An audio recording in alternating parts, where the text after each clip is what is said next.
नमस्ते सर। नमस्कार, सभी को प्रणाम। नमस्ते नमस्ते सर। सर जी। नमस्ते सर, जय नमस्ते जिनेन्द्र। नमस्ते सर। नमस्ते सर। सभी को प्रणाम। नमस्ते सर। नमस्ते सर, गुड नमस्ते। इवनिंग जिनेन्द्र। ओके जी, चलिए स्टार्ट करते हैं। आज से हम एक नया सीजन स्टार्ट करने जा रहे हैं, जिसमें 3 से 4 बजे हम अपने ही प्लेटफॉर्म के ऊपर क्लास किया करेंगे, खुद के प्लेटफॉर्म के ऊपर। ठीक है जी। और ये 3 से 4 बजे वाली क्लास के हमारे मकसद क्या रहेंगे, पहले समझते हैं। मकसद है कि आप लोगों को स्किल देना, आप लोगों को कॉन्फिडेंस देना।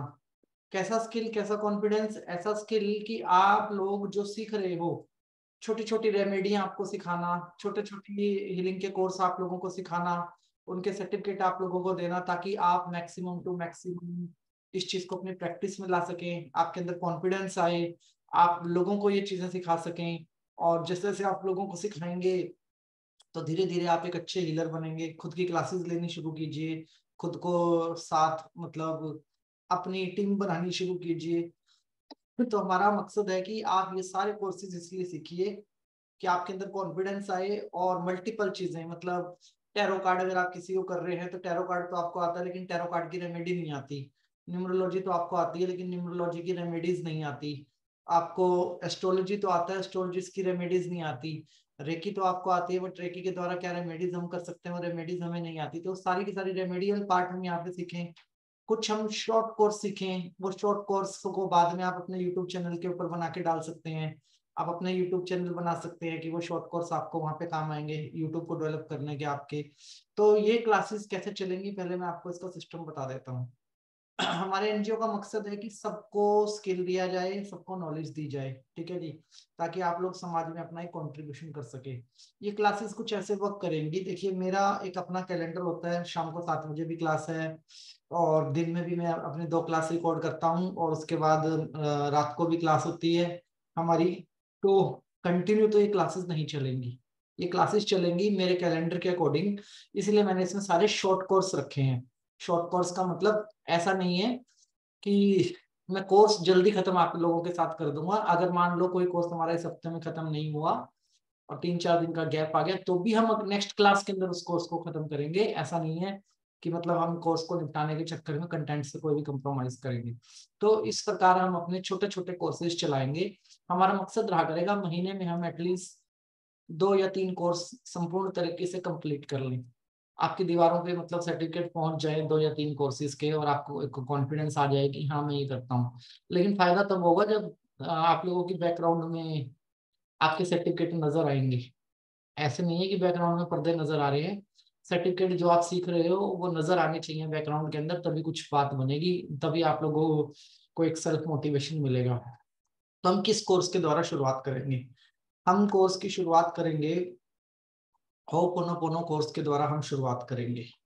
हमने इस कोर्स को क्यों चुना है अपने प्लेटफॉर्म पे, हम सभी आदरणीय सदस्यों के लिए हमने इस कोर्स को इसलिए चुना है कि सबसे पहले अगर हमें अपने जीवन के अंदर कुछ बनना है तो वो एक बेहतर इंसान बनना है। ठीक है, एक इंसान जिसको माफ करना आता है, एक इंसान जो स्वयं को समझता है, जो स्वयं के रिश्तों को समझता है, जो इंसान की सोच जो है वो अपने तक नहीं रहती, वो सोच वो अपनी सोच को ब्रह्मांडीय रखता है, ईश्वर के प्रति, लोगों के प्रति उस उसके पास जो लव है वो अनकंडीशनल हो, जो ग्रेटिट्यूड की शक्ति है वो अनकंडीशनल हो। वो शिकायतों से भरा हुआ, गुस्से से भरा हुआ, और या डिफरेंट डिफरेंट के ट्रॉमास से भरा हुआ इंसान कभी भी जीवन में तरक्की नहीं कर सकता। पहले हम स्वयं को फ्री करेंगे इन सब चीजों से इस कोर्स के द्वारा। और इस कोर्स को सीखते ही मैं आप लोगों को कहूंगा प्रैक्टिस में ले आइएगा। मतलब अपने अपने 5-5, 10-10, 15-15 लोगों को सिखाना शुरू कर दीजिएगा आगे। चाहे आप छोटे बच्चों को सिखाओ, आपके आस पड़ोस में छोटी छोटी वर्कशॉप लगाओ, 5-5 बच्चे, 10-10 बच्चे, अपनी एज के लोगों को बुलाओ, पार्क में जाओ सुबह 5 बजे। वहां पे लोग आते हैं घूमने फिरने के लिए, वहां पे आप इन कोर्सेज को सिखाना शुरू कीजिए। बस अब ना मतलब 1.5-2 साल हो गए मुझे आप लोगों के चेहरे देखते हुए। मैं चाहता हूँ कभी आप भी बोलेंगे हम बिजी हैं, आपकी क्लास नहीं कर रहे हैं। और वो बिजी होना किसी और को सिखाना हो, ये नहीं कि बिजी किसी और काम में है। किसी और काम में बिजी हो तो यहीं पे आ जाइएगा, लेकिन किसी और को सिखाना हो तो आप जरूर छुट्टी लीजिए क्लास से उस मोमेंट के अंदर। तो ये कोर्स है क्या? ठीक है जी, ये एक हवाई एलियन प्रेयर है। ठीक है जी, इस कोर्स के अंदर 4 शब्दों के द्वारा ही ह्यूमन को ड्राइव किया जाता है। That is I am sorry, please forgive me, I love you and thank you. ये 4 वर्ड हैं इस कोर्स के अंदर जो किसी भी व्यक्ति के व्यक्तित्व को बनाते हैं।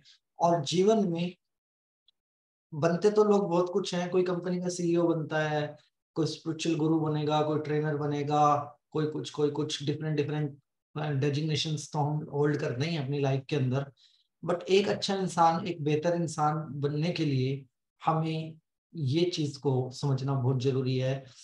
ऐसे कोर्सेज सीखने बहुत जरूरी है जो ग्राउंड लेवल पे हमें स्ट्रॉन्ग करें। अब मान लो आपके सामने एक सवाल आता है कि भाई मेरा पहला कोर्स क्या हो अपने जीवन के अंदर, मैं सबसे पहले शुरुआत कहाँ से करूं? तो शुरुआत हमेशा आसान आसान चीजों से करनी चाहिए, छोटे स्टेप से करनी चाहिए। और शुरुआत हमेशा ऐसी होनी चाहिए जो भी व्यक्ति आपसे ये कोर्स सीखे, ठीक है, जो व्यक्ति आपसे ये कोर्स सीखना चाहता है वो व्यक्ति को रिलैक्स महसूस हो, उसका आपके प्रति धन्यवाद का भाव हो। और दूसरा, छोटे छोटे जो ये फायदे उसको इस कोर्स के द्वारा मिलने वाले हैं, इन छोटे छोटे फायदों से वो आपसे बड़ी बड़ी उम्मीदें लगाए। वहां पे होना यही है कि अभी तक हम ये डिसाइड नहीं कर पाते कि हम स्टार्ट कहाँ से करें। और स्टार्ट करने के लिए, डिसाइड करने के लिए आपको ये वाला चैप्टर तो चाहिए चाहिए कि मैं स्टार्ट कहाँ से करूँ। अब इसमें कोई पैसा नहीं लग रहा, मैंने कहा सिर्फ एक ही मिशन रखो। 3 से 4 बजे वाली क्लास का हमारा यही मिशन है कि आप लोग अब सिखाना शुरू करें। देखिए, सिखाने के लिए बहुत प्लेटफॉर्म है। आप किसी एनजीओ के साथ टाई अप कर सकते हैं, आप किसी स्कूल के बच्चों के साथ टाई अप कर सकते हैं, स्कूल के साथ टाई अप कर सकते हैं। फ्री में सिखा रहे हो ना, कौन कौन आपको तंग कर रहा है? आपकी ट्रेनिंग हो रही है। आप कहीं क्या नाम है, आस पड़ोस के बच्चों के ग्रुप बना लीजिए। पार्कों में मॉर्निंग में सभी ओल्ड एज लोग ग्रुप बना के बैठते हैं, हर शहर में बैठते हैं मेरे हिसाब से। वहां जाके आप लोगों को सिखाना शुरू कीजिए। जब आप छोटे छोटे स्टेप्स लेंगे तभी आप आगे बढ़ पाएंगे। अदरवाइज जो अभी सीख रहे हैं 2 साल बाद वो भूल जाता है आदमी, क्योंकि प्रैक्टिस नहीं की। मेरे को आता तो है वो ये कहेगा, बट मैं भूल गया। तो जो हम सीख रहे हैं इसकी ताकत को समझते हैं पहले। इसकी ताकत क्या है? इस कोर्स की ताकत इतनी है कि ये कोर्स यूरोपियन कंट्रीज के अंदर, ये मतलब माना गया है कि जैसे बहुत सारे कोर्सेज हैं, रेकी है जापान जापान से ओरिजिन है, बुद्धा से ओरिजिन, एसेंशियल रेकी का जो ओरिजिन है वो है हमारा इजिप्ट से। ठीक है जी, फायर रेकी का जो ओरिजिन है वो हमारा यूरोप से है। और ये जो कोर्स है आपका होपोनोपोनो कोर्स जो हमारा है, इसका जो ओरिजिन है वो यूरोप से है, इंडिया से नहीं है। इसका ओरिजिन वहां से है। और इस प्रेयर को करने, ये एक मतलब तरीके की, इसको करने के पीछे का पर्पस क्या है? इसके करने का पीछे का पर्पस ये है कि जब मैं इस प्लेनेट के अंदर आता हूं तो मेरे साथ हजारों लाखों चीजें जुड़ जाती हैं। ठीक है जी, डिजायर्स, सबसे पहले तो हमारे साथ पेट जुड़ जाएगा, हमारे साथ रिश्ते जुड़ जाएंगे, हमारी डिजायर जुड़ जाएगी, एंगर जुड़ जाएगा, अहंकार जुड़ जाएगा, एक्सीडेंट जुड़ जाएंगे बहुत सारे जो दूसरे लोगों के द्वारा किए जाते हैं। हजारों टाइप की चीजें मेरे जीवन में इकट्ठी होती जा रही है, इकट्ठी होती जा रही है, इकट्ठी होती जा रही हैं। और मैं इस रिश्ते की, मैं अपने रिश्तों की महत्वता को नहीं समझ पाता। दूसरा, I want to become a good human, मैं एक अच्छे इंसान बनना चाहता हूँ। ऐसा आप किसी से भी पूछ लो वो कहेगा। आप किसी को भी कहो कि आप कैसे इंसान बनना चाहते हो, वो व्यक्ति कहेगा मैं एक अच्छा इंसान बनना चाहता हूँ। तो अच्छे इंसान की डेफिनेशन क्या है? अच्छे इंसान की कोई डेजिग्नेशन नहीं होती, पहली बात तो वो डेजिग्नेशन से नहीं पहचाना जाएगा कि अगर कोई प्रधानमंत्री है तो अच्छा है, कोई रक्षा मंत्री है तो अच्छा नहीं। अच्छे इंसान की कोई डेजिग्नेशन नहीं है। अच्छे इंसान वही होता है जो बेटर बनने के लिए डे बाय डे अपने ऊपर काम करता है। ठीक है, और बेटर कौन बन सकता है? बेटर वो बन सकता है, जैसे कि एक एग्जांपल देता हूं, वजन उठा के जो व्यक्ति नहीं चलना चाहता। ओशो का नाम था रजनीश जैन। क्या नाम था? रजनीश जैन। थोड़े टाइम बाद ओशो का नाम पड़ गया भगवान ओशो। ठीक है, फिर उसके सॉरी भगवान रजनीश। फिर उसके बाद लोगों ने उसको भगवान रजनीश, उसने जैन हटा दिया, भगवान रजनीश कहना शुरू कर दिया। फिर ओशो ने अपना नामकरण खुद ही कर लिया, ओशो नाम रख लिया। ठीक है, वैसे तो बहुत बड़ी रेमेडी थी ये न्यूमरोलॉजी की, लेकिन उन्होंने अपना नाम ओशो रख लिया। जब उन्होंने ओशो नाम रखा तो लोगों ने कहा वो इतना अच्छा नाम है, इतना जबरदस्त वाइब्रेशन था, भगवान की आपको उपाधि मिल गई उस नाम के साथ, तो आपने ये छोटा सा नाम क्यों रख लिया ओशो? तो उसने बोला आदमी को ना हल्का ही होना चाहिए, नाम से भी और काम से भी, ठीक है, और दम होना चाहिए उसकी बात के अंदर। हमें जब तक हम हल्के नहीं होंगे ना जीवन के अंदर हल्के, तब तक हमारी बात में दम नहीं आएगा, मतलब तब तक हमारी बात से कोई प्रभावित नहीं होगा, तब तक हम अपनी जो मेजर पावर्स है ना बॉडी की, उनका यूज नहीं कर पाएंगे जब तक हम हल्के नहीं होंगे। क्योंकि कंसंट्रेशन जो चीज आपका सबसे ज्यादा बिगाड़ती है, दैट इज आपकी सराउंडिंग की चीजें हैं, ठीक है। अब मेरे पास विचार कैसे आएंगे? जैसा मैं काम करूंगा, और जैसे मैं खाली बैठा हूँ मेरे रिश्ते नाते, उसने ये कहा, उसने वो कहा, इसने ऐसा किया, इसने वैसे किया, वो सारे के सारे विचार रहेंगे। मैं एक अच्छा इंसान बनना चाहता हूँ लेकिन बन नहीं पा रहा। कहाँ दिक्कत आ रही है? दिक्कत आ रही है, मैं अनकंडीशनल होना चाहता हूँ बट मैं अनकंडीशनल हो नहीं चाह पा रहा। स्वार्थ कहीं ना कहीं सामने आ ही रहा है, चाहे वो अपने बच्चे से स्वार्थ है आपका, चाहे वो आपका अपने फैमिली के किसी भी मेंबर से स्वार्थ है, स्वार्थ कहीं ना कहीं आ ही जाता है, ठीक है। मैं चाहता हूं मैं अनकंडीशनल हूं। और दूसरी एक बहुत बड़ी बात है कि मैं अगर किसी भिखारी को भीख भी दूंगा ना, तब भी मैं उसमें दान को ढूंढूंगा कि मैंने दान किया है, ठीक है जी, मुझे पुण्य मिलेगा, या मैंने कोई अच्छा काम किया है, मैं अपने मेंटल पीस को ढूंढूंगा। एक ऐसी स्टेट में आना जहां पे कि मैं अनकंडीशनल हूं, वहां पे आप होपोनोपोनो जैसी प्रेयर का फायदा ले सकते हैं अपने जीवन के अंदर। एक ऐसी स्टेट में आना जहां मैं किसी से भी प्यार करूं बट मेरे प्यार का कोई नाम ना हो, वो अनकंडीशनल हो, वहां पे आप होपोनोपोनो जैसी चीजों का फायदा ले सकते हैं। एक ऐसा भाव जहां पे मैं अनकंडीशनल हूं, किसके साथ? स्वयं के साथ भी, प्रकृति के साथ भी, और परमात्मा के साथ भी। तो थैंक यू जो मैंने बोला, उस थैंक यू के पीछे कोई दूसरा भाव ना हो, वो थैंक यू मेरी आत्मा से जन्म लेके निकला हो, तो वो आत्मा से जन्म लेके जो शब्द निकलेगा वो इस प्रेयर के द्वारा ही निकल सकता है। इसी प्रेयर में आप समझते हैं इन 4 शब्दों की वैल्यू क्या होती है।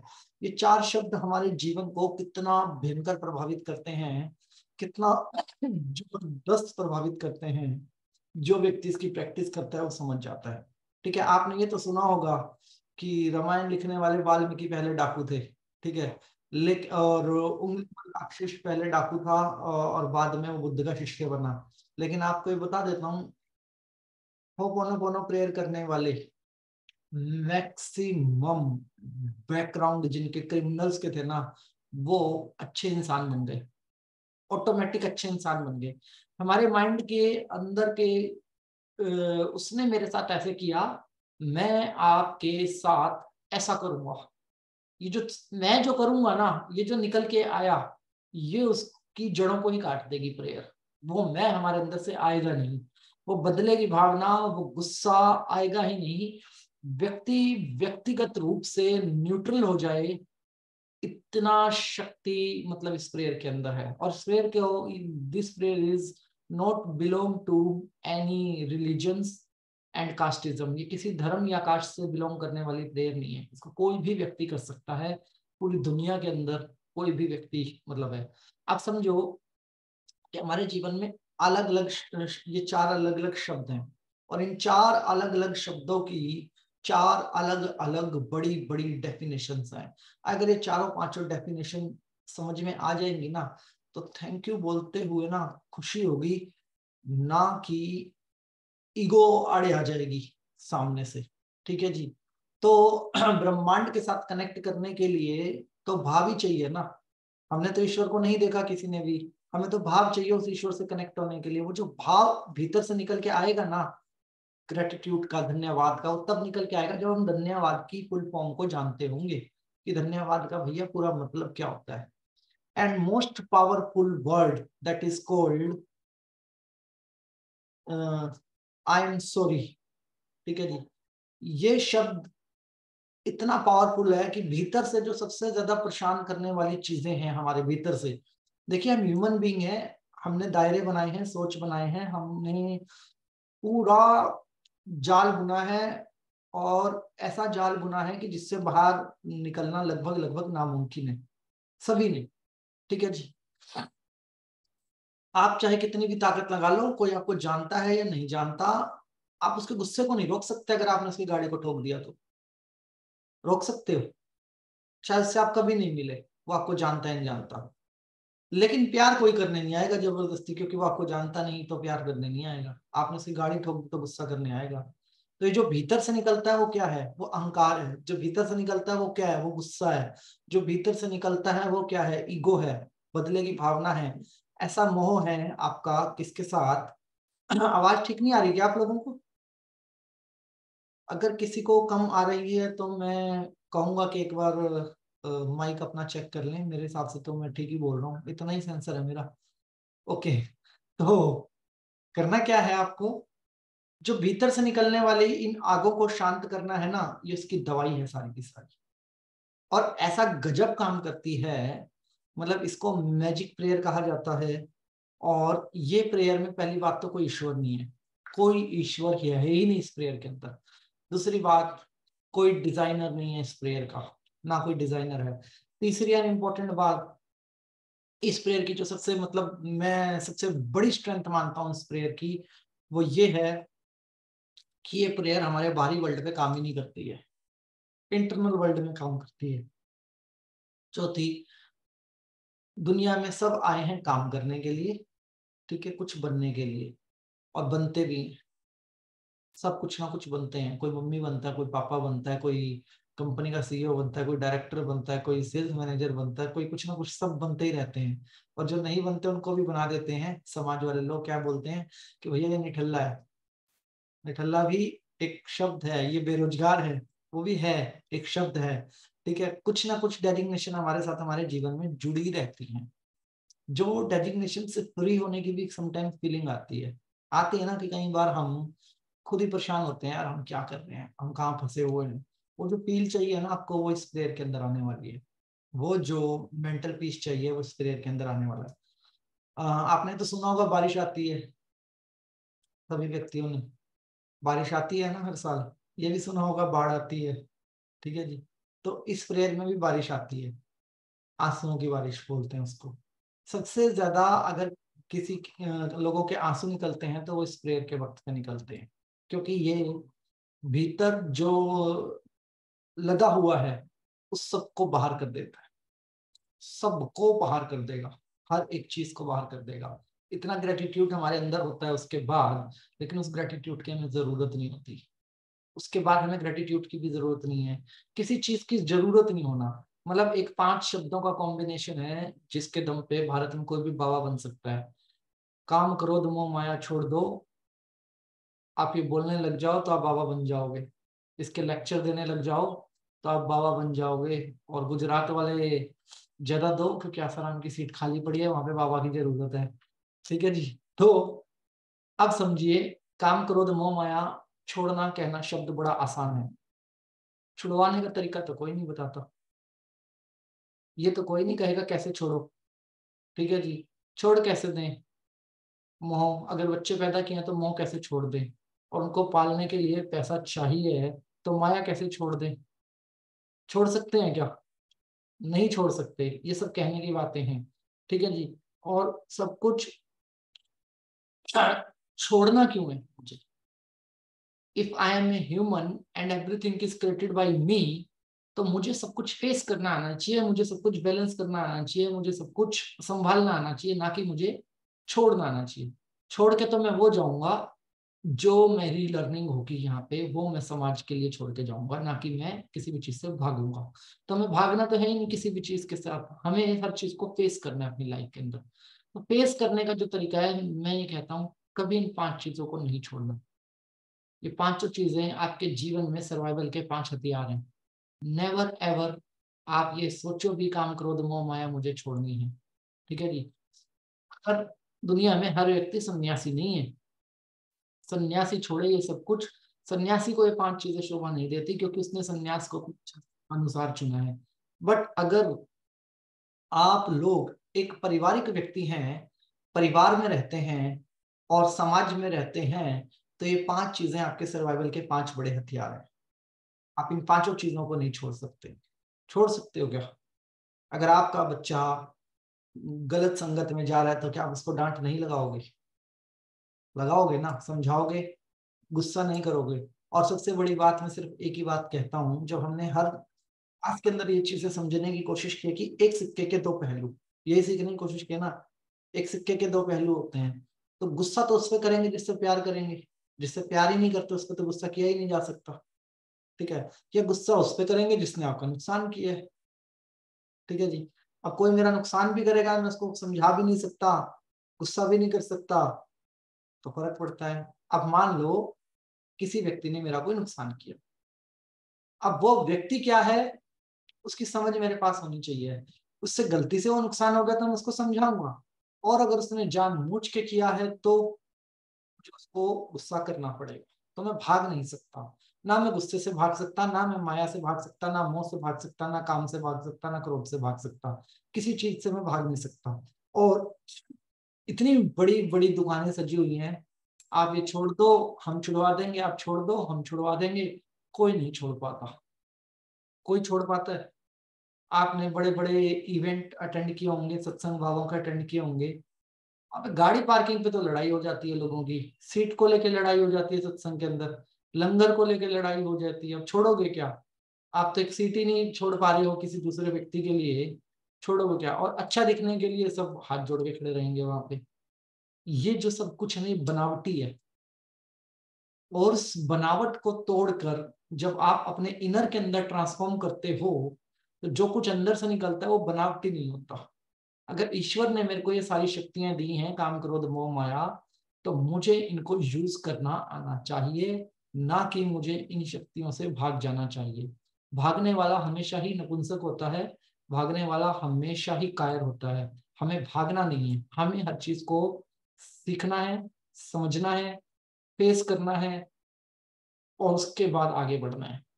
ये इस प्रेयर का सबसे पावरफुल मेथड है कि आप इन सब चीजों को कैसे फेस कर सकते हैं, कैसे आप इन चीजों के साथ लाइफ के अंदर आगे बढ़ सकते हैं।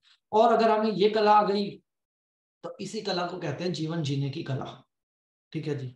फिर मेरे सराउंडिंग कुछ भी घट रहा है मुझे फर्क नहीं पड़ रहा है।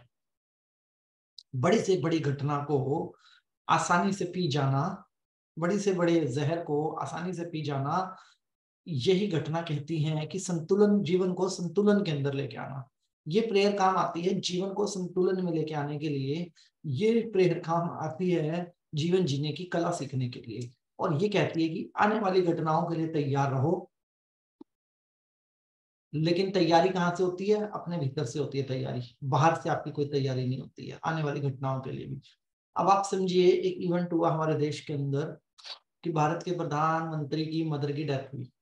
जब उनकी सोल की प्रमोशन हुई तो 2 ओहदों पे एक आदमी है। ये सबको पता है कि he is a emotional person, किसी दूसरे के लिए नहीं, सिर्फ अपनी मदर के लिए। ठीक है? अपनी मदर के लिए वो व्यक्ति बहुत ज्यादा इमोशनल है। लेकिन बावजूद उस स्थिति में आने, मतलब कि मैं आखिरी पलों में अपनी मदर के साथ हूँ, उस स्थिति में उस आदमी ने अपनी सिचुएशन को बैलेंस किया। यही चीज आपको लीडर बनाती है। यही चीज आपको सहन शक्ति, सहनशीलता, लीडरशिप, यही चीज बनाती है कि मैं घटनाओं से प्रभावित नहीं होता, मेरे रास्ते में कोई चीज नहीं आ सकती। और अगर ऐसा ही कोई इवेंट किसी कॉमन मैन के घर पे होता, कॉमन मैन की, और वो कॉमन मैन लड़का होता, अगले दिन जॉब पे चला जाता अपनी ड्यूटी की रिस्पेक्ट करते हुए, नॉर्मल बात करें, तो उसको क्या बोलते लोग? समाज क्या बोलता उसको? यहाँ तो प्रधानमंत्री था तो एक एग्जाम्पल सेट हो गया। कोई और व्यक्ति होता तो क्या बोलते कि इसको तो प्यार ही नहीं था, इसको तो कदर ही नहीं है, इसको तो ये नहीं है, इनको वो नहीं है, यही बोलेंगे ना लोग। इसलिए कोई भी बैठेगा तो मजबूरी से बैठेगा अपने घर के अंदर, खुशी से नहीं बैठेगा। घटनाओं को फेस करने के लिए जो जिगर चाहिए, घटनाओं को फेस करने के लिए जो जीवन जीने की कला चाहिए, जो डिसीजन मेकिंग पावर चाहिए, पावर के लिए हमें अपने भीतर ये 4 शब्द उतारने पड़ेंगे। अपने भीतर इन 4 शब्दों की शक्ति के साथ हमें एक बड़े बदलाव को जन्म देना पड़ेगा। और ये बदलाव आ जाता है हमारे भीतर, और ये बदलाव आता है और हमारे आसपास के जो एनवायरनमेंट है, आसपास के जो एरियाज हैं, वहां पे ये बदलाव चमत्कारी ढंग से काम करता है हमारे साथ। इतने चमत्कारी ढंग से काम करता है कि एक नफरत करने वाला जो व्यक्ति होता है आपसे, जो आपसे चिढ़ता है, जो आपसे नफरत करता है, जो आपको देखना नहीं चाहता, या किसी भी प्रकार के आप लोगों के बीच में रिवेंज हैं, और बड़े रिवेंज हैं, ठीक है जी, छोटे मोटे नहीं हैं, बड़े रिवेंज हैं, वहां मैंने इस प्रेयर का प्रभाव देखा है इतना जबरदस्त कि दो में से एक ने डिसाइड कर लिया तो दूसरा आदमी खुद उसके पास चल के आता है। आपने भीतर से बोला आई एम सॉरी, वो सामने से आके बोलेगा आई एम सॉरी। सभी रिश्तों को हील करने की शक्ति। और उससे ही बड़ी चीज ये है कि जब हम हमारी सोल का प्रमोशन होगा कभी भी जीवन में, और जब हमारा कोई हिसाब किताब हो, या उस ईश्वर के प्रति अगर हमारी कोई जिम्मेवारी है, देखिए प्रकृति और ईश्वर भी तो हमें चला ही रहे हैं ना, फूड अकेला तो नहीं चला रहा हमें, खाली वनस्पति से तो हमारा जीवन नहीं चल रहा, ना ही पैसों से चल रहा हमारा जीवन, बाकी चीजें तो बाहर की हैं, भोग की हैं। मेजर तो हमारे पास क्या है, ऑक्सीजन है, हमारे पास पूरी प्रकृति है, पंच तत्व है जो हमें चला रहे हैं। और वो पंच तत्व भी अकेले नहीं है, उनमें भी बहुत कुछ है, ठीक है जी। तो जब जवाबदारी की बात आती है इनर कॉन्शियसनेस, तो वो इनर कॉन्शियसनेस भीतर से कैसे जागे, मतलब मैं आध्यात्मिक व्यक्ति बनूं तो कैसे बनूं, आध्यात्मिक व्यक्ति के लिए क्या चाहिए। जैसे कल शाम की क्लास में एक बड़ा अच्छा सा इवेंट हो रहा था, किसी ने मेरे से सवाल पूछा जी आपकी कुंडली जागृत हुई हुई है, ठीक है, या भगवान बुद्ध की कुंडली जागृत हुई थी। अब ये एक मिथ्या है कि आपका तीसरा आंख नेत्र खुला होना चाहिए या आपकी कुंडली जागरण होनी चाहिए, तभी आप अध्यात्म से कनेक्ट हो सकते हो, अदरवाइज आप अध्यात्म से कनेक्ट नहीं सकते। मेरा कहने का मतलब ये है कि कोई भी व्यक्ति अध्यात्म से कनेक्ट हो सकता है, चाहे वो इस दुनिया का सबसे बड़ा पापी इंसान है, चाहे वो राक्षस है, समाज के द्वारा ठुकराया हुआ है, या कोई भी ऐसी बात है, गरीब है, क्रिमिनल है, व्हाटएवर, कोई भी व्यक्ति है, अध्यात्म सबका बराबर का अधिकार है, ठीक है, कोई भी व्यक्ति कर सकता है अध्यात्म को, और कोई भी व्यक्ति किसी भी लेवल तक जा सकता है। हाइट पे किसी भी लेवल तक आप जा सकते हो, और इतना जा सकते हो कि आपके लिए जीवन अद्भुत हो जाए।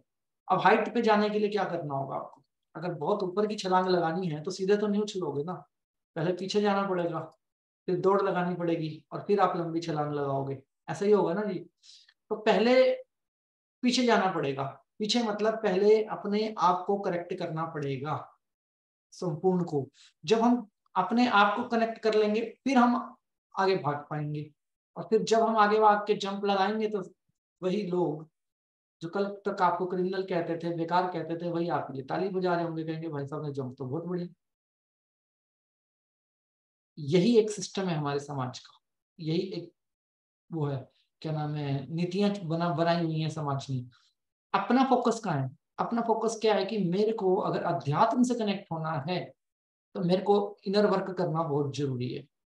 इनर वर्क का मतलब होता है, दूसरी भाषा में समझा देता हूँ, इनर वर्क को बोलते हैं लोग दूसरी लैंग्वेज में कि भैया अपने ना अंदर झांकना बहुत जरूरी है। अंदर झांकना मतलब मेडिटेशन में बहुत गहरा गहरा कनेक्ट होना बहुत जरूरी करने के लिए।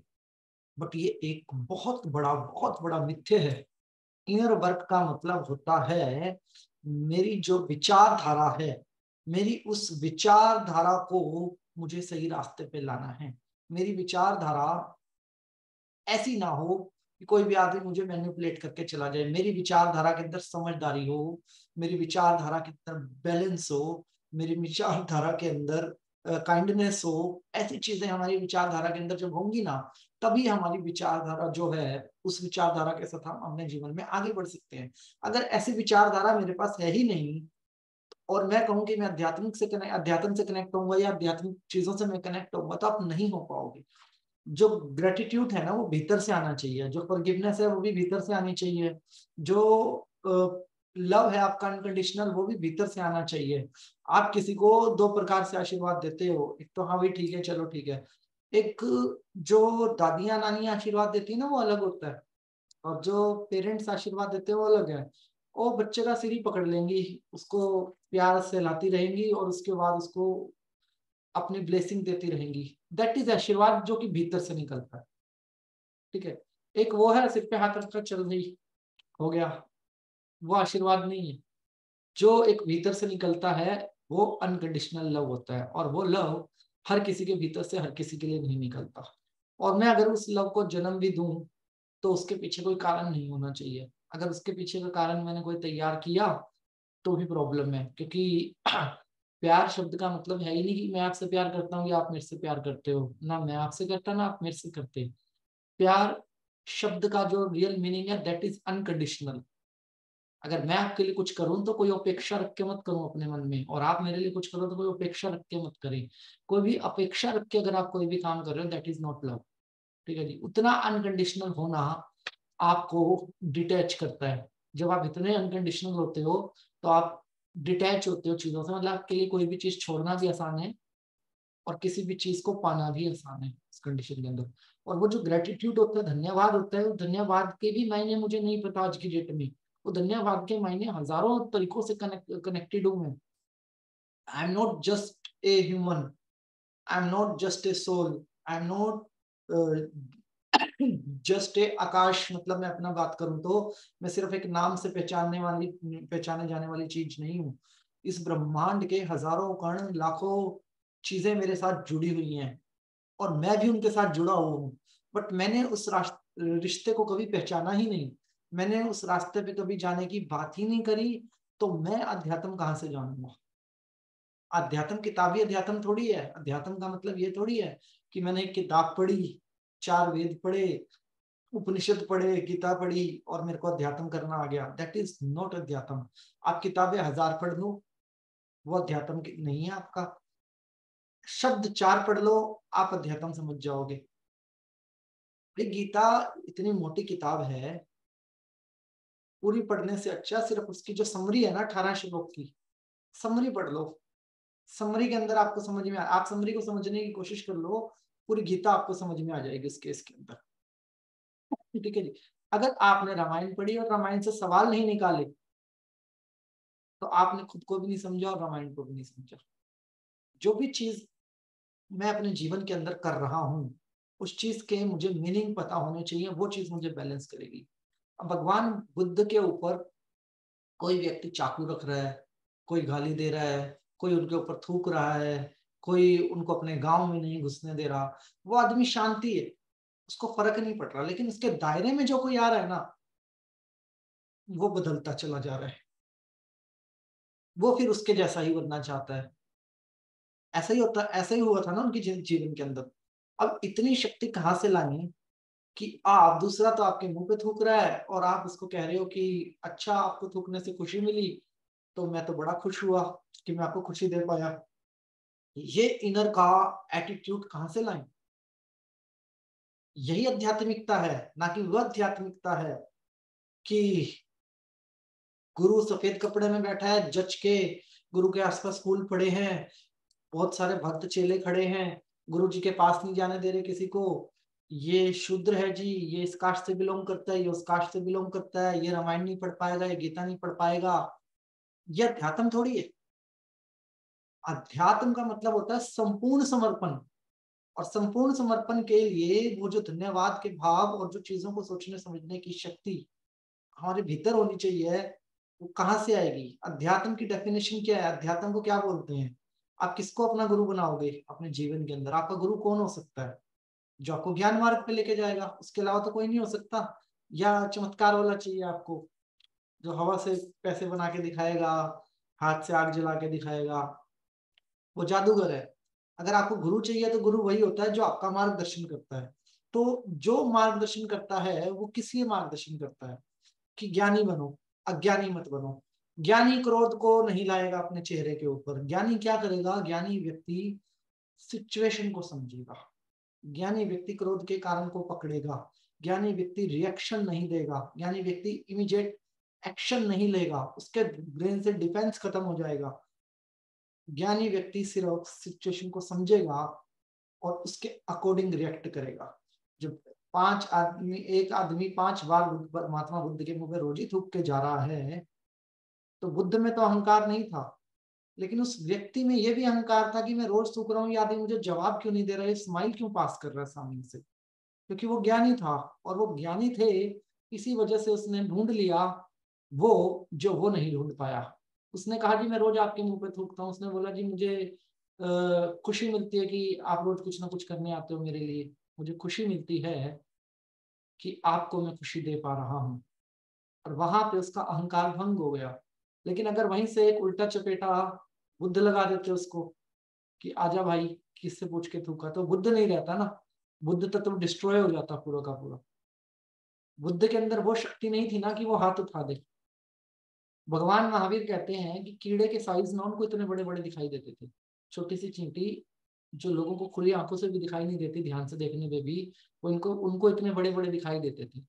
क्यों दिखाई देते थे? क्योंकि वो ज्ञानी थे ना, उन्होंने जीवों के लिए ज्यादा काम किया। जब उन्होंने उस नजर से देखना शुरू किया तो चीजें वैसी बननी शुरू हो गई। उस नजर से देखने के लिए तभी तो बोल पाए वो जीव हत्या के ऊपर। उनसे ज्यादा तो किसी ने बोला नहीं ना जीव हत्या के ऊपर, तभी बोल पाए ना जब उस लेवल तक अपने आप को कनेक्ट कर लिए। हर कोई तो नहीं बोल पाएगा, जो बोल पाएगा वही जो कनेक्ट कर लेगा अपने आप को। तो ये जो अद्भुत शक्तियां हैं ना हमारे भीतर की, ये अद्भुत शक्तियों को तैयार करने के लिए आपको चार शब्दों के बहुत गहरे मीनिंग पता होने चाहिए। अगर ये गहरे मीनिंग हमने नहीं समझने की कोशिश करी अपनी लाइफ के अंदर, और हम कहते हैं कि हम आध्यात्मिक रास्ते पे जा रहे हैं, गलत जा रहे हैं। हम किताबों के पीछे भाग रहे हैं, हम पैसे देके कोर्स सीख रहे हैं, हम कुछ कमाने के लिए कुछ इन्वेस्ट कर रहे हैं। That's it, that is not अध्यात्म। आप अपने आप को स्पिरिचुअल गुरु, tarot card reading, life coach कुछ भी नहीं कह सकते उस केस के अंदर, अगर आप स्वयं बैलेंस नहीं हो इन चीजों के साथ।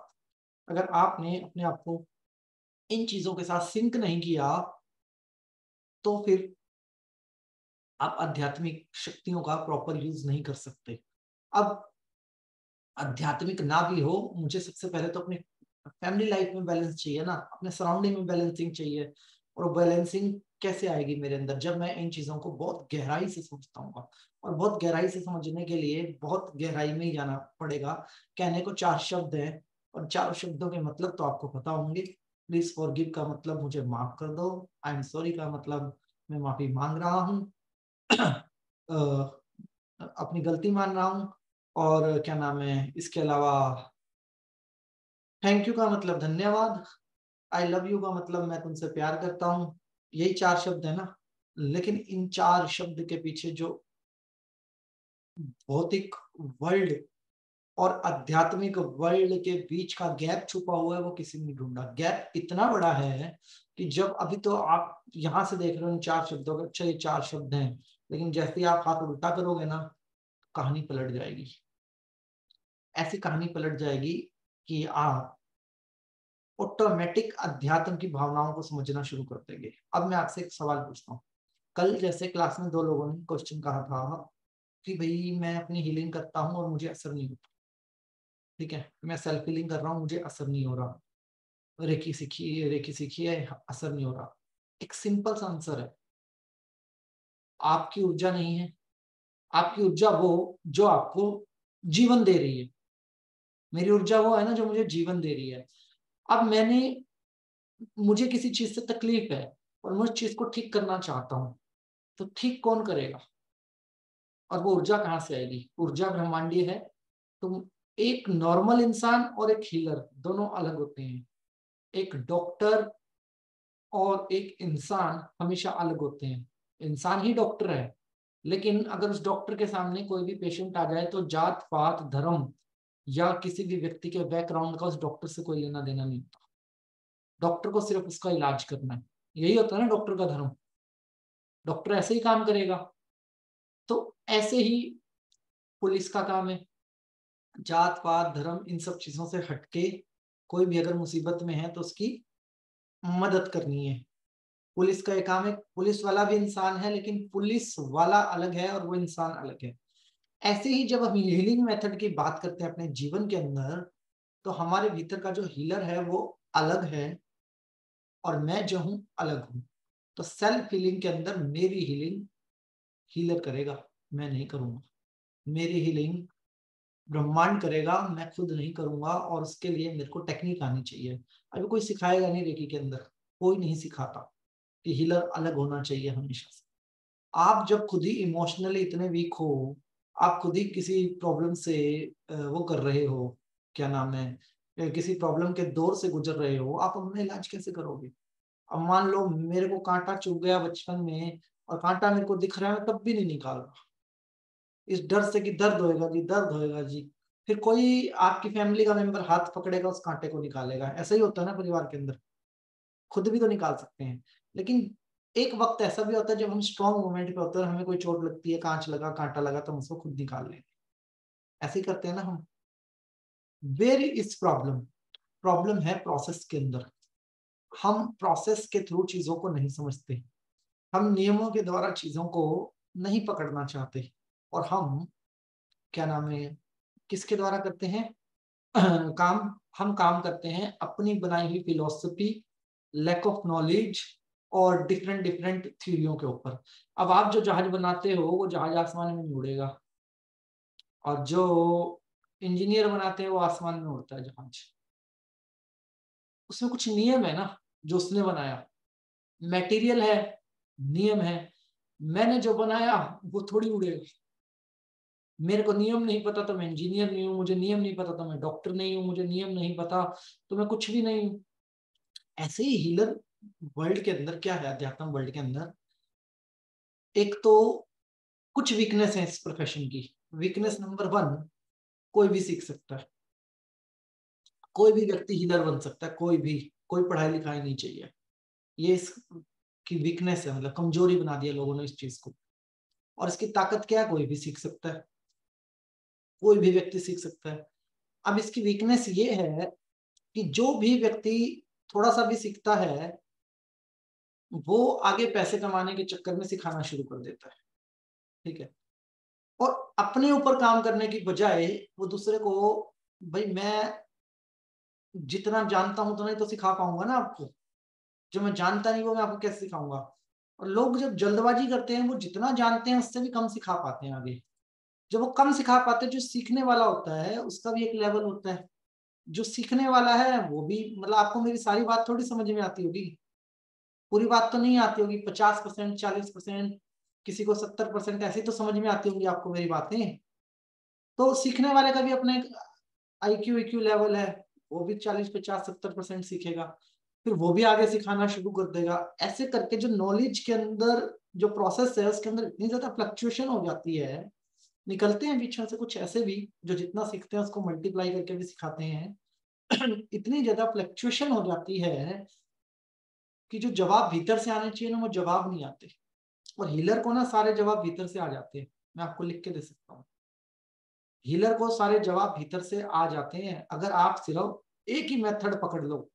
मान लो रेकी पकड़ लिया आपने, अरे आप रेकी में इतने बड़े बड़े चमत्कार कर दोगे, उस वक्त पे कोई देख नहीं पाएंगे। आप रेकी में कैंसर ठीक नहीं होता क्या?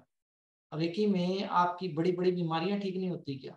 एक नहीं, बहुत होते हैं, बड़ी बड़ी बीमारियां ठीक होती हैं रेकी के अंदर।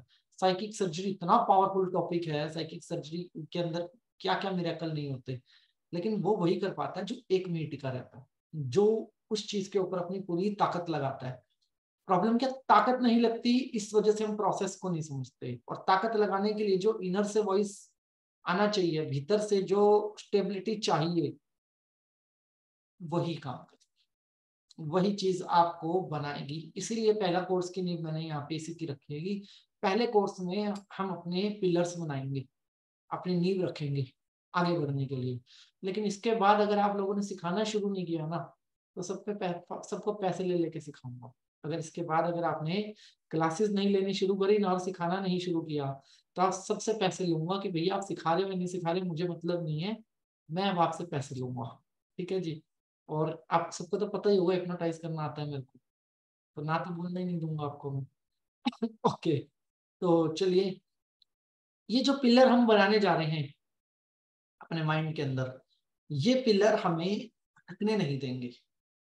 मैं कभी नहीं कहता कि एक हीलर को पैसा कमाना चाहिए या नहीं कमाना चाहिए, मेरी पर्सनल सोच है कि मुझे कहाँ कमाना है नहीं कमाना, आपकी अपनी पर्सनल सोच है कि आपको कहाँ कमाना है नहीं कमाना।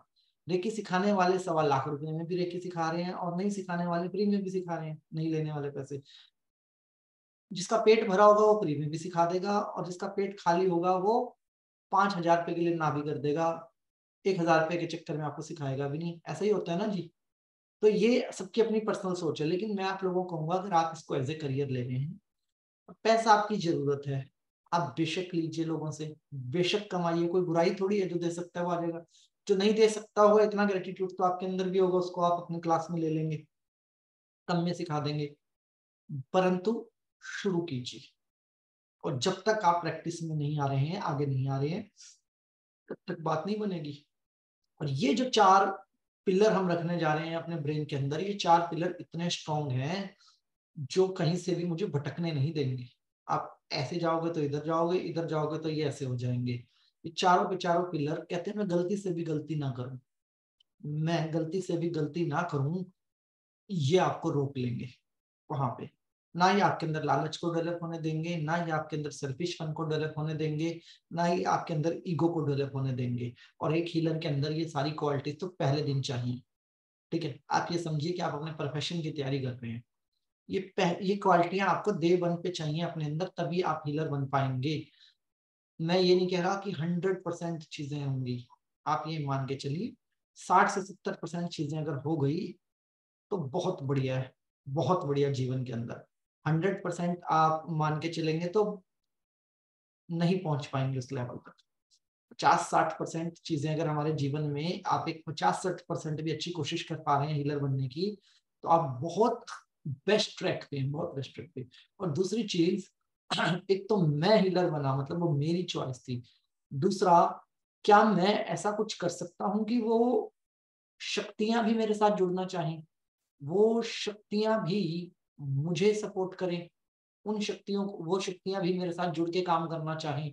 मतलब मेरी जो भावनाएं हैं वो इतनी स्ट्रांग हो कि दूसरे लोग भी मेरे साथ काम करना चाहें, मेरी जो शक्तियां हैं उनके प्रति मेरे अंदर रिस्पेक्ट का भाव ये हो कि दूसरी चीजें भी मेरे साथ जुड़ के काम करना चाहें।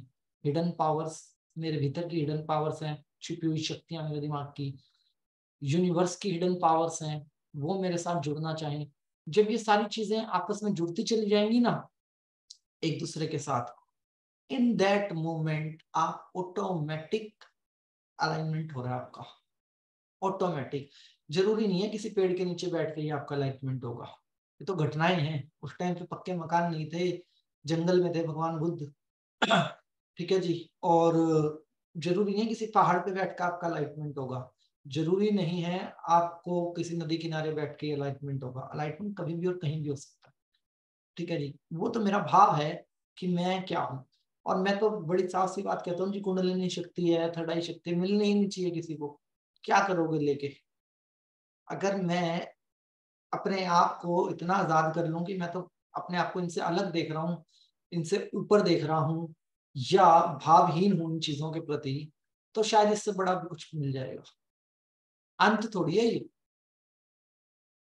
आप जिसको 122 चक्रास के नाम नहीं पता लोगों को, पुरानी हीलिंग के कोर्स में मैं हैरान था, लोगों को 11 चक्र नहीं पता होते हैं कि 11 चक्र होते हैं।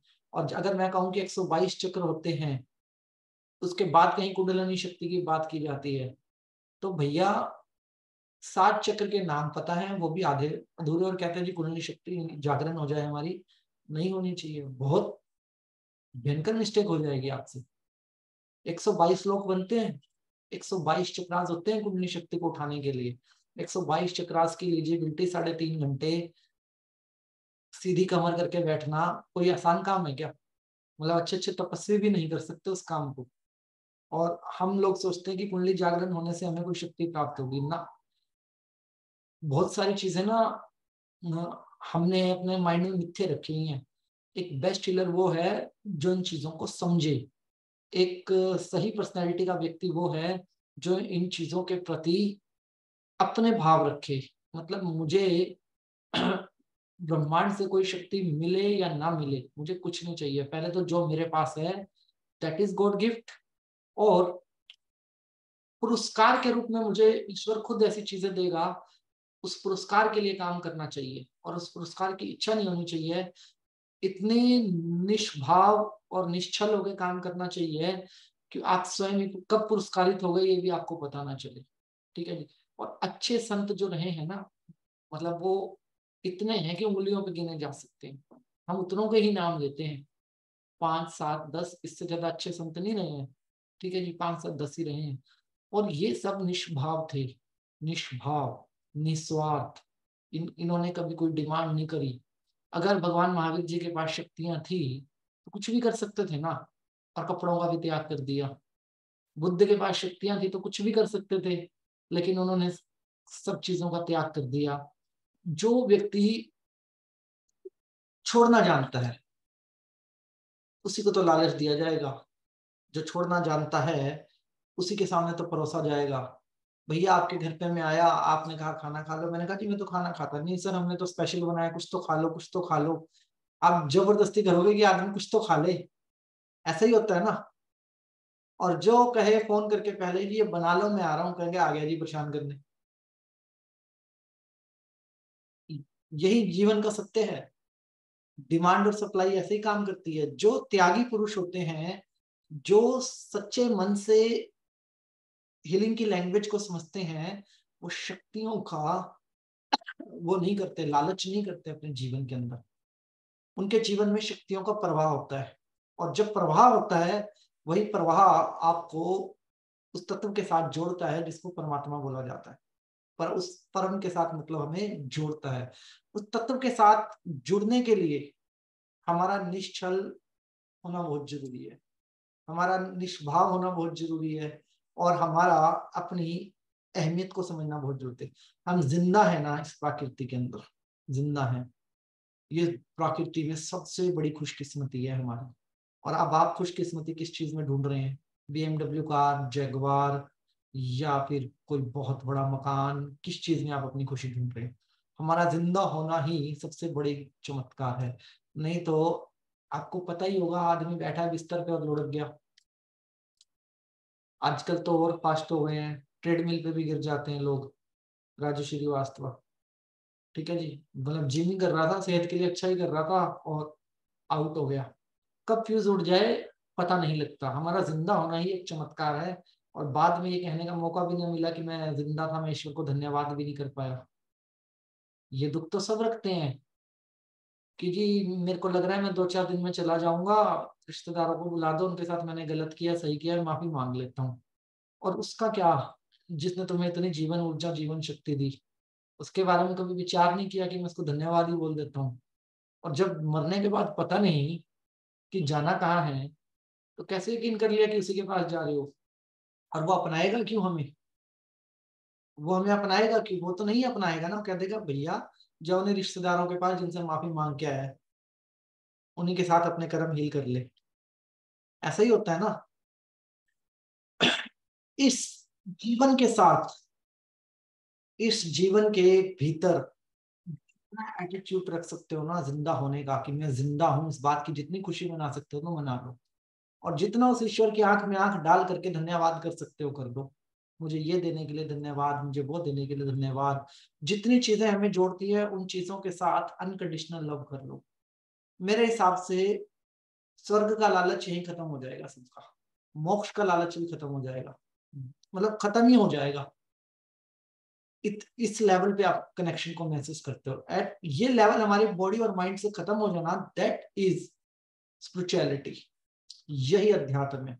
शक्ति का लालच करना, शक्ति के प्रभावों को दुनिया को दिखाना या खुद के लिए यूज करना, दैट इज रॉन्ग। भैया किसी को कैंसर है तो उसके साइकोलॉजिकल कारण है, मेडिकल कारण है, और उसके कार्मिक कारण है। मैं हीलर हूं, मैं सीधी उसकी हीलिंग नहीं कर सकता कि अगर आपको कैंसर है जी मैं आपकी सीधी हीलिंग करूंगा ना। ये अपने से नहीं होगा। पहले मेरे को सारी उस व्यक्ति को तैयार करना पड़ेगा जिसको हीलिंग लेनी है, कि भैया कैंसर तो हो गया, चलो कोई बात नहीं, लेकिन आप पहले इस बात की तैयारी करो कि आप करना क्या चाहते हो जीवन के अंदर। उसको साइकोलॉजिकली ट्रीट कर सकते हैं हम, उसको स्पिरिचुअली ट्रीट कर सकते हैं, मेडिकली ट्रीट करना डॉक्टर का काम, उसके बाद आपको हीलिंग है। बंदा माफी मांगने के लिए तैयार ना हो और आप उसको हीलिंग करने लग जाओ, आप उसके कोर्स को ही खत्म कर क्लोज किए जा रहे हो, ठीक है जी, तो आप प्रकृति के विरुद्ध जा रहे हो। वो हीलर ठीक हीलर नहीं है जो किसी एक व्यक्ति की बात को सुन के, एक व्यक्ति की प्रॉब्लम को सुन के हीलिंग करनी शुरू कर देता है। हीलर इज ए प्रोफेशन, और हीलर वो होता है जिसको, जो ब्रह्मांड और सामने वाले व्यक्ति के बीच का एक कनेक्टर है, मतलब लाइक ए जज और क्रिमिनल के बीच का एक एडवोकेट। या तो वो इंसाफ दिलवाएगा या वो सजा दिलवाएगा, यही काम होता है ना एडवोकेट का। आपका ऑपोजिशन वाला आपको सजा दिलवाने की ताकत लगाएगा और वो आपसे इंसाफ मांगेगा, आप इंसाफ दिलवाने की, जिसके आप एडवोकेट हो। तो आप एक बीच की एक ऐसी कड़ी हो, आप हीलर हो। आप अब उस व्यक्ति का कर्म है, आपको उस व्यक्ति के कर्म की परिभाषा पता होनी चाहिए। उसने किसी का क्या बुरा किया है, वो माफी मांगने के लिए तैयार है कि नहीं तैयार है, उसको अपनी गलती का एहसास है या नहीं एहसास है, वो अपने जीवन से प्यार भी करता है या फिर वैसे ही कह रहा है कैंसर ठीक कर दो।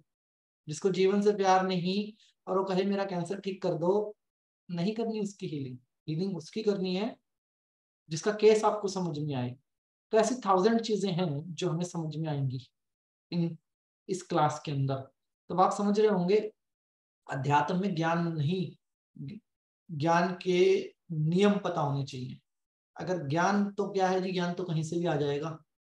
ज्ञान के जो नियम है ना, अगर वो मुझे समझ में आए तो मैं उस चीज का प्रॉपर यूज कर पाऊंगा, और नियमों के द्वारा आप अपनी गति बहुत फास्ट कर सकते हैं।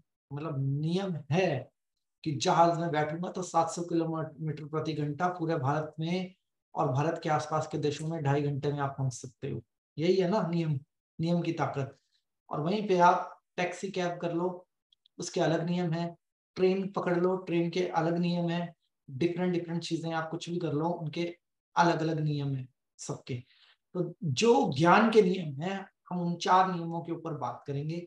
उन 4 नियमों के ऊपर हम स्वयं को तैयार करेंगे और उस 4 नियमों को हम प्रैक्टिस भी करेंगे, सभी व्यक्ति अपने आसपास सराउंडिंग एरिया के अंदर। और उसके बाद फिर हम नेक्स्ट पे मूव करेंगे। तो आज के लिए क्लास में इतना ही। उम्मीद करता हूं कि आप लोगों को समझ में आया होगा कि इन क्लासेस के क्या मतलब है। 3 से 4 बजे हम स्टार्ट कर रहे हैं और इनके गहरे मतलबों को समझ के जीवन में उतारने के लिए हम अपना प्रॉपर समय देंगे। मतलब आप लोग मुझे आशीर्वाद दोगे सभी व्यक्ति, और प्रॉपर तरीके से हम इसकी प्रैक्टिस करेंगे। तो सभी का बहुत बहुत धन्यवाद। अपना आशीर्वाद मेरे ऊपर बनाए रखें। ईश्वर आपको मान सम्मान सुख समृद्धि धन दौलत ऐश्वर्य अच्छी सेहत मानसिक शांति और आध्यात्मिक उन्नति प्रदान करें, ऐसी हमारी ईश्वर से आपके लिए प्रार्थना है। सभी का बहुत बहुत धन्यवाद।